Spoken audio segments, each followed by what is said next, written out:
বন্ধুরা, আশা করি সবাই ভালো আছেন।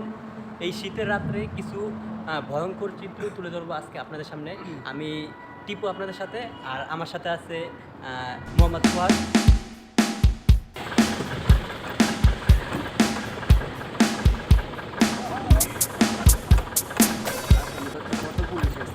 কতটি পুলিশ আইছে, অনেকগুলো পুলিশ আইছে এই পাড়ার ওই পাড়ার ভিতরে। মানে মারামারি, অনেক মারামারি হয়েছে। হ্যাঁ, অস্ত্র টস্ত্র এনে 9 জন, আর পিছিয়ে আছে বাকি অনেকজন। ভাই আমার একটু যেতে দেন।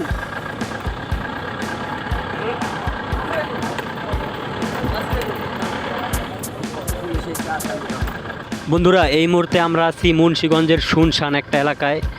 রাত কিন্তু ঘনিয়ে আসছে, এখানে কিন্তু শুনশান হয়ে গেছে আশেপাশে। সামনে একটা ভিড় দেখতে পাচ্ছি, কিসের যেন।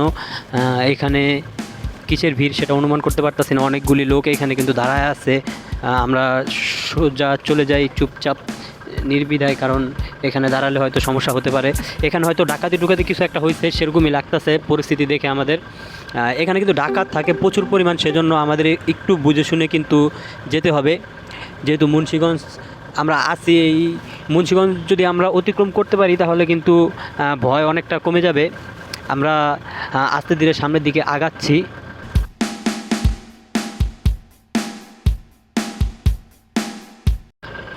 আমরা যেই জায়গাটা আছি এই জায়গাটার অবস্থান হলো কুচিয়ামরা দুইও সেতু। ঢাকা থেকে আসার পথে দুইও সেতু পার হওয়ার পরে বাঁদিকে একটা গ্রাম ঢুকছে, সেই গ্রামটার মধ্যেই আমরা আছি।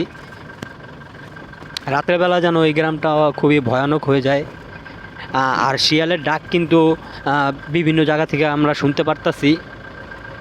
এখানে একটা বিষয় অনুমান করলাম, এখানে কিন্তু শিয়াল প্রচুর পরিমাণ আছে ভাই। হয়তো কিছুক্ষণ পরে রাস্তায়ও দেখতে পারি আমরা। আমরা আস্তে ধীরে সামনের দিকে আগাতে থাকি, দেখি।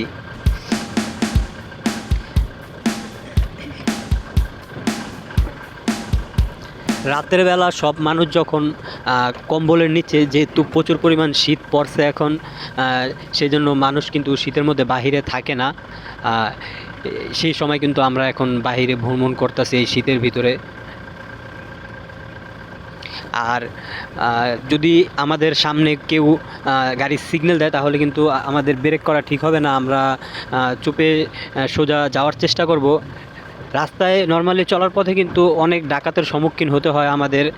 অনেক ডাকাত দেখা যায় রাস্তায় মোবাইল ফালা রাখে, তারপর লাইট ফালা রাখে, বিভিন্ন জিনিসপত্র ফালা রাখে, যাতে গাড়িওয়ালারা গাড়ি ব্রেক করার পরে নামে, গাড়ি থেকে নামার পরে কিন্তু তারা ধইরা ফেলে। এরকম ভুল কাজ কেউ করবেন না।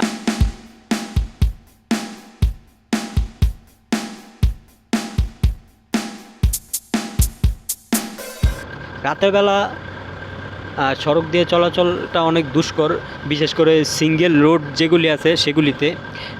এখন বাংলাদেশে বলতে গেলে প্রায় অনেক জায়গাতে ফুল লাইন রাস্তা হয়ে গেছে, সেজন্য সেখানে আর কোনো সমস্যা হয় না। আগে কিন্তু এই মাওয়ার রোড যেটা ছিল, এই রোডে কিন্তু প্রচুর পরিমাণ ডাকাতি হইতো, এখন তত একটা দেখা যায় না আগের মতো।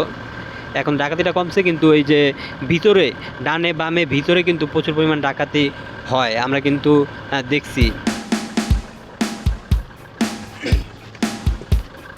বন্ধুরা, আপনাদেরকে একটা জিনিস শিখাই, আশা করা যায় ভবিষ্যতে উপকৃত হবেন।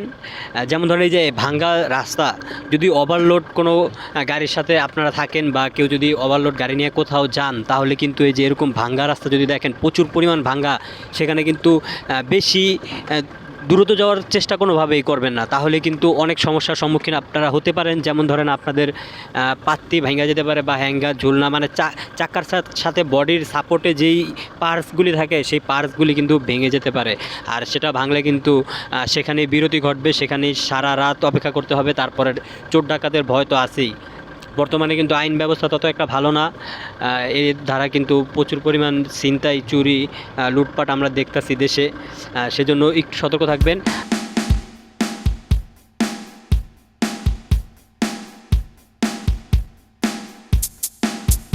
বন্ধুরা, মুন্সিগঞ্জ গ্রামের রাস্তাকে অতিক্রম করে আমরা কিন্তু চলে আসলাম ঢাকা ভাঙ্গা এক্সপ্রেস। এই যে দেখেন মোটরসাইকেল কীভাবে টান দিয়ে গেল, এই যে বাঁ দিক থেকে আরেকটা আস্তে আস্তে দেখেন, ডান দিক থেকে আরেকটা। এনারা কিন্তু গাড়ি চালাতে পারে না, এনাদের বিষয়ে পরে আসছি। এই যে দেখেন আরেকটা ডান দিক থেকে বাম দিক থেকে কীভাবে বেপরোয়া গতিতে কিন্তু ওভারটেক করে গেল মোটরসাইকেলগুলি, আপনারা কিন্তু দেখলেন। এখন ঢাকা ভাঙ্গা এক্সপ্রেস এই রাস্তাটা হওয়ার পরে কিন্তু এই যে আরেকটা মোটরসাইকেল গেল, দেখলেন।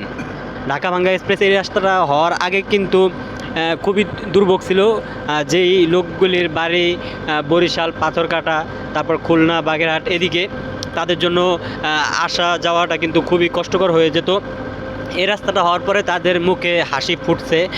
এর বিপরীত দিকে কিন্তু আমরা দেখছি এই রাস্তায় কিন্তু যখন উদ্বোধন হয় তারপরে কিন্তু অনেক মোটরসাইকেলওয়ালাদের জীবন মিশে আছে এই রাস্তার সাথে, কারণ অনেক মোটরসাইকেল অ্যাক্সিডেন্ট হয়েছে যখন প্রথম রাস্তাটা উদ্বোধন হয়েছে। মোটরসাইকেলওয়ালারা যেটা করে, ওনারা টিভিতে বাসায় ধুম 3 মুভি বা হুন্ডা মোটরসাইকেলের বিভিন্ন রেস দেখার পরে সেই মনোভাব নিয়ে আইসা কিন্তু রাস্তায় বেপরোয়া গতিতে গাড়ি চালানোর পরে কিন্তু এরা না ফেরার দেশে চলে যায়। বন্ধুরা একটু লক্ষ্য করে দেখেন, এই যে পুলিশের যে বক্সটা আছে, এই বক্সের এই রডগুলি কিন্তু ভাঙতাছে, থাইগুলি কিন্তু ভাঙতাছে। এই যে 2টা হেরোইন চিজ ডান দিকে দেখেন, এই যে 2টা হেরোইন চিজ কিন্তু সেগুলো ভাঙার চেষ্টা করলো অনেকক্ষণ। আর এখানে জুরাইনের পরে পোস্তগোলা ব্রিজ পার হওয়ার পরে হলো এই যাত্রাবাড়ি যাওয়ার পথে এখানে কিন্তু ছিনতাই গাছ থাকে প্রচুর পরিমাণ। যেই লোক 2টাকে আমরা দেখছি যে ডান দিকে পাইপ ছুটানোর চেষ্টা করছে, তারা আমাদের গাড়িতে দেখতেছে যে গাড়ি থেকে কিছু চুরি করা যায় কি না। হয়তো কিছু পাই নাই, আমরা গাড়ি লক লাগা রাখছি দোনো পাশে, যাতে কেউ আইসা আমাদের সাথে ওরকম কোনো ব্যবহার না করতে পারে। আর যাত্রাবাড়ি আর কি জুরাইন পার হওয়ার পরে কিন্তু আপনারা একটু লক্ষ্য রাখবেন, বাসে থাকেন আর যে কোনো গাড়িতে থাকেন, ফোন টোন সাবধানে রাখবেন, কারণ এখান থেকে কিন্তু ফোন, তারপর গলার চেন, তারপর টাকা পয়সা এগুলো কিন্তু ছিনতাই করে বা নিয়ে দৌড় মারে এরকম। ওনারা আবার আস্তে আস্তে এই যে সামনে আসছে, এই যে চোর 2টা, এই যে 1টা 2টা 3টা লোক, একটু লক্ষ্য করেন, 3টা লোক না হয়, হ্যাঁ তিনজনই ওনারা একসাথে। হয়তো হেরোইন টেরোইন খায়, এগুলি বিক্রি করার লোয়া লক করে তারপর তিনটে এগুলো করে হেরোইন টেরোইন খায় এরকম।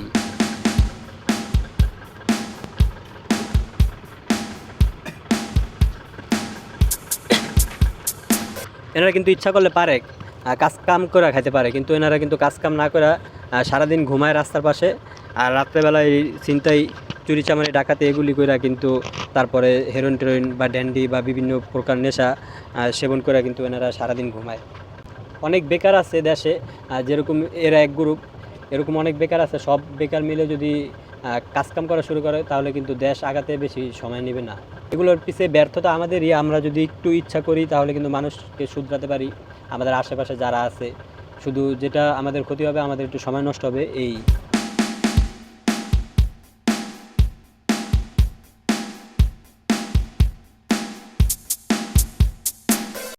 এখানে প্রচুর পরিমাণ জ্যাম আমরা দেখতেছি।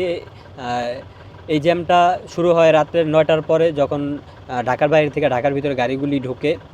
রাস্তা যতটুকু পরিমাণ আছে গাড়ি হিসাবে ঠিকই আছে, রাস্তা কমতি নাই, কিন্তু সমস্যাটা হলো ধোলাইপাড় যে মোড়টা, সেই মোড়ে বড় করে যেই মাঝখানে যেই গোলচক্করটা রাখছে, ওই গোলচক্করটা একটু বেশি বড় হয়ে যাওয়ার কারণে কিন্তু জ্যামের কিছুটা সম্ভাবনা থাকে।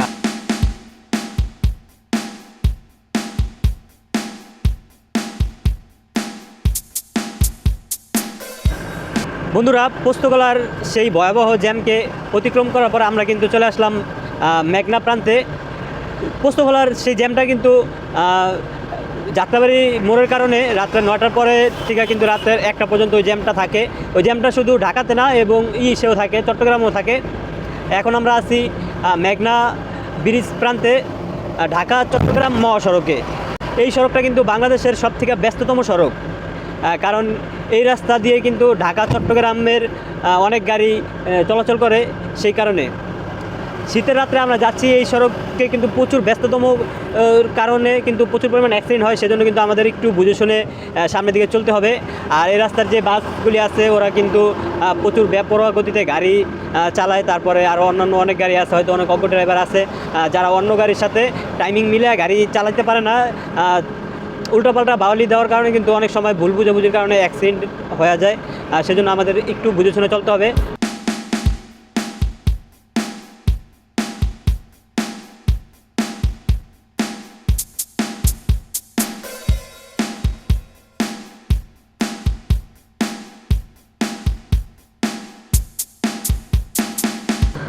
বন্ধুরা আমরা এই মুহূর্তে যেই রাস্তাটায় আছি এটা হলো গৌরীপুর বাস স্ট্যান্ডের পরে ডান দিকে চলে গেছে কচুয়া রোড। নর্মালি ঢাকা চট্টগ্রাম মহাসড়কে অ্যাক্সিডেন্টের মতো দুর্ঘটনার ভয় থাকলেও সেখানে কিন্তু ডাকাতের কোনো ভয় ছিল না, কিন্তু আমরা এই মুহূর্তে যেই রাস্তাটায় আছি এখানে কিন্তু ডাকাতের ভয় প্রচুর পরিমাণ। আর ভূত বিশ্বাসী মানুষদের জন্য কিন্তু এই রাস্তাটা খুবই ভয়ানক। আপনারা দেখতে পাচ্ছেন সামনে রাস্তা কিন্তু শুনশান। রাতে প্রায় 3টা থেকে 3:30 এমন বাজে। আমরা শুধু 2 জন আছি, আর কিন্তু আশেপাশে আর কোনো লোকজন দেখা যেতেছে না। অতীতে আমরা এই রাস্তায় অনেক ডাকাতের সম্মুখীন হয়েছি, যদিও আমরা বেঁচে গেছি সেখান থেকে, কিন্তু প্রচুর পরিমাণ ডাকাতের সম্মুখীন অন্য মানুষও হয়েছে।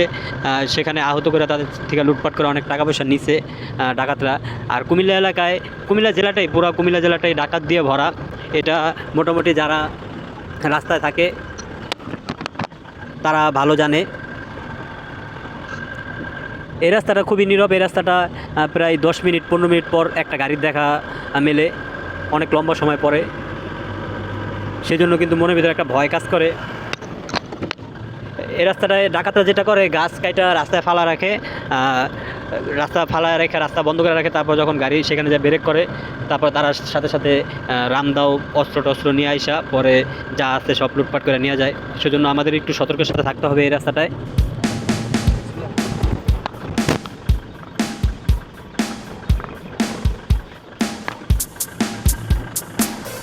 গৌরীপুর হাজীগঞ্জের এই রোডটায় ডাকাত আছে আমরা তো বলছি আগে, কিন্তু এখানে কিছু বছর আগে কিন্তু চাঁদাবাজও ছিল প্রচুর পরিমাণ। কচুয়া, তারপরে রামগঞ্জ, হাজীগঞ্জ, এখানে গাড়ি সিগন্যাল দিয়ে ব্রেক করার পরে ওনারা আমাদের থেকে চাঁদা চাইতো। চাঁদা দিতে ইচ্ছুক না হলে কিন্তু গায়ে হাত দিত, নির্যাতন করতো। এখন নর্মালি সেগুলি নাই, কিন্তু ডাকাতের ভয়টা কিন্তু আছে। সেজন্য আমাদের একটু বুঝে শুনে সামনের দিকে আগাতে হবে।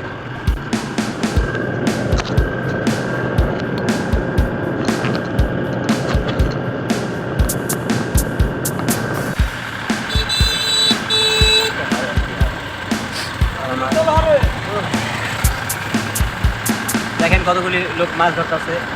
আমরা অবশেষে চলে আসলাম পানিওয়ালা গ্রামে।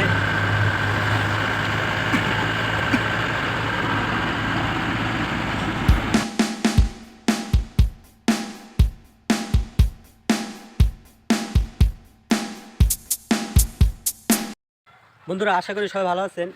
এই মুহূর্তে আমি যেই গ্রামটা আছি এই গ্রামটার নাম হলো পানিওয়ালা গ্রাম। এটা নোয়াখালী জেলায় অবস্থিত। আমরা ঘুরে দেখবো দেখার মতো কিছু আছে কিনা। তাহলে চলেন যাওয়া যাক।